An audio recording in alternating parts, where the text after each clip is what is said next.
In this section, we are going to cover Maven. Maven is a Java build tool for the programmers. Most of the time, people are using it to use a build process and the build life cycles. So it is also considered to be a project management, Java project management tool. So let's quickly understand what are the objectives of understanding the Maven. So we'll look at into the sessions at the Maven introductions. Why do we use Maven and what Maven is into the details, as well as the installations part of the Maven. We'll understand what is the dependencies management, why do we need dependencies management, and how Maven actually resolve dependencies. We'll look at the project lifecycle goals, which is basically you'll compile and then you'll test and then you'll deploy, you'll package. Then we'll look into the Maven repositories, which is basically a local repository versus remote repositories. We'll look at into the Maven plugins also, and we are also going to cover up the multi-model projects for the Maven. So let's quickly start understanding what we mean by the Maven. Maven provides the easy way to build the project. As a software developer, when you work, you need to write down uh, the unit test cases, integration test cases. You need to compile your code, and then you need to run your code. So this is nothing but basically the project life cycles, and most of the time you will be using up the dependency jar files. So in case if you're not using the Maven, you would be including those jar files into your project by importing as an external dependencies. But with the Maven, you can just declare your dependencies into an XML file, which we'll look into the later, so that all those dependencies would be available to you, which is basically the jar file. So if you take up a simple example, say for instance you require uh, JUnit jar files, right? In that case, you can include that in reform.xml, and that file, those jar files and the jar dependencies would be available to you. Not only that, that will get packaged with your jar file artifacts. So where in whatever the environment you are going to run it, you will have that available to you, and then it's running. So you will not have any hurdles in including of the multiple dependencies into a project. Many of the times when you include the dependencies, those dependencies would be having up the further more dependencies. Say for instance, if you are including up the Spring based dependencies, Spring would be having the dependencies with the other modules, but you don't worry, because Maven will automatically identify that Spring has got dependencies with the other artifacts, other jars, and then it will include them automatically, which we'll look into that. Very important thing to understand is Maven provides conventions over configurations. So with the minimal configurations, you can actually start working with the Maven, because it understands and assumes so many things. Say for instance, whenever you fire the Maven Go like package, it automatically runs the compile first, and then it executes the test, and then it does the packaging for you. At the same time, uh, it has many other conventions which has been followed, so that you do not need to provide all informations whenever you are using the Maven.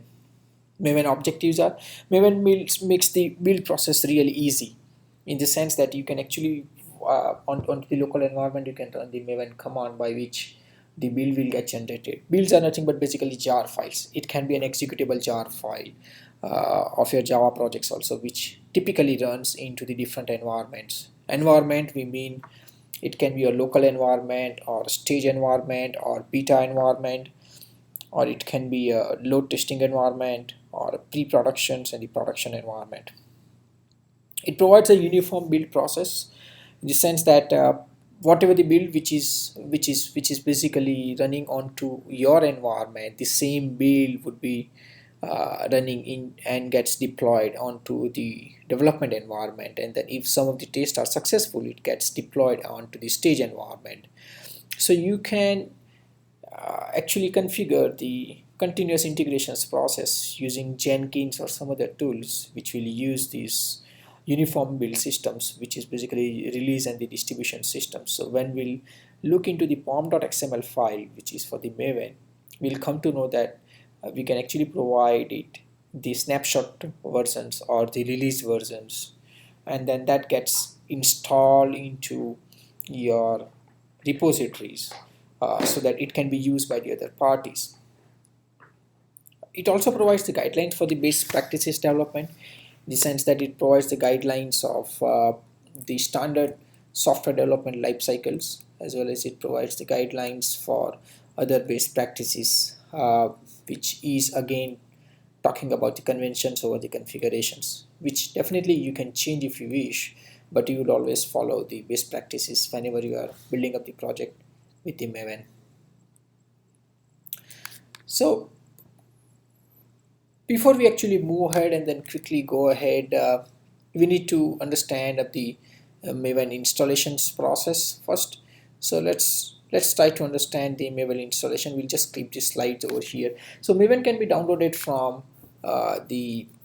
from the internet, which is basically a package which you need to untar or unzip onto your operating systems. If you are using a Windows, then you probably download the zip one. If you are using a Mac or the Unix Linux based operating systems, you will be downloading a bit RGZ, and then you'll extract those files into one of the directory onto your environment, and then you are updating of the path onto your environment so that a Maven would be accessible from any of the environment. So if I just take you to my terminal over here, we would be looking at onto my environment. I have extracted the files to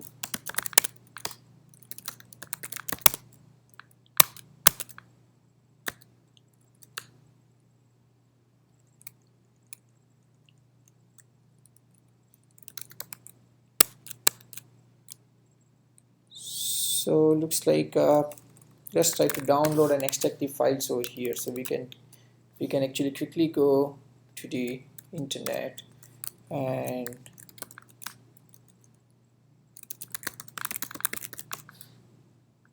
we can actually pick up the download over here, from where we, since we are using up the Mac version, we will be selecting up this file.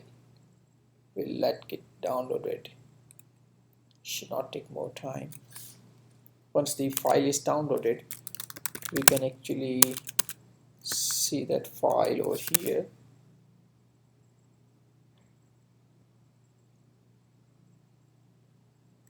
So I think the mistake which we are making is that Maven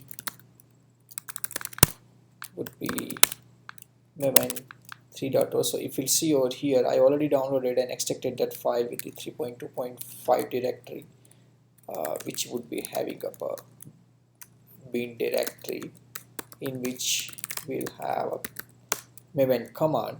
So when we execute the Maven command, we should actually see the Maven version, which actually tells us that I have my operating systems, which is 3.2.5 Maven, which is installed.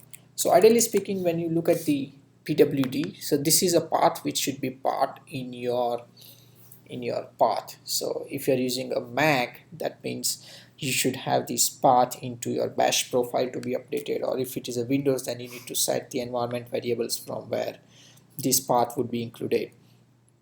And then Maven commands should be accessible to you from anywhere. So if you look at Maven version, and then you'll still get that. So if I show you my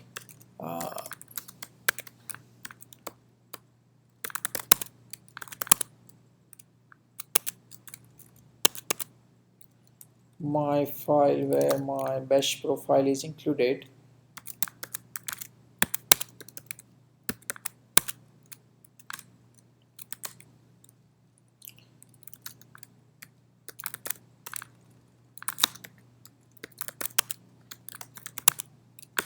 okay, so here we should actually see the Maven related path, and that can actually tell us that our path is basically something where the Maven is actually included, and that's one of the reasons why for the Windows you need to update with the environment. So that's all for this first session. You need to include the Maven, install the Maven, and ensuring that the Maven is running from the different terminals or the different directories with the Maven version, and then you should be good with the first exercise that we have actually placed. Thank you.